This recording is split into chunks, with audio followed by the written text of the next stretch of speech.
कड़ी मशक्कत के बाद आखिरकार जीएसटी बिल राज्यसभा में पास हो गया है।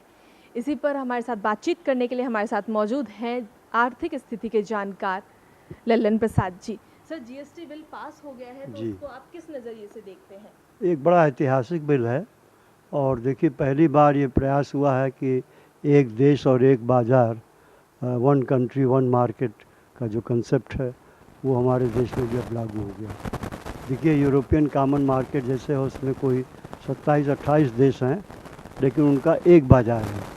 वो फ्री फ्लो ऑफ गुड्स है और फ्री फ्लो ऑफ कैपिटल है और टैक्सेशन यूनिफॉर्म है पूरे यूरोप में। और उसकी वजह से कुछ पिछले 30-40 साल के अंदर यूरोप ने बहुत आर्थिक प्रगति की है।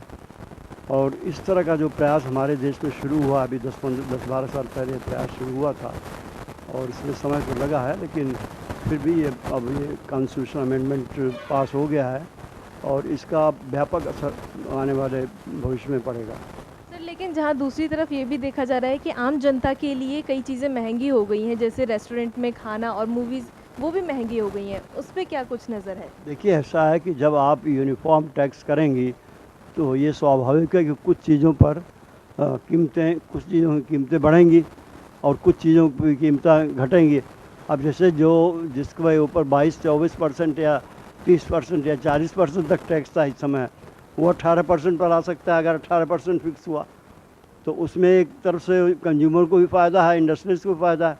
लेकिन जो चीज़ों पर अभी 12% टैक्स है उस पर 18% है, तो उसमें कंज्यूमर को देना तो पड़ेगा। तो ये बोझ तो पड़ेगा, इसमें कोई संदेह नहीं। लेकिन अगर सरकार चाहे तो इस बोझ को कम करने का रास्ता है।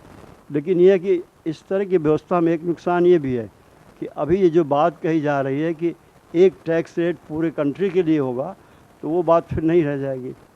अब कई टैक्स रेट फिर अलग अलग पदार्थों के लिए होंगे, तो जो उलझनें टैक्सेशन में आती हैं वो फिर दोबारा पैदा होंगी। तो अब इसका निज़ाम पार्लियामेंट कैसे निकालती है, जब ये कमेटीज़ बैठेंगी तो इसके बाद इसका फैसला होगा।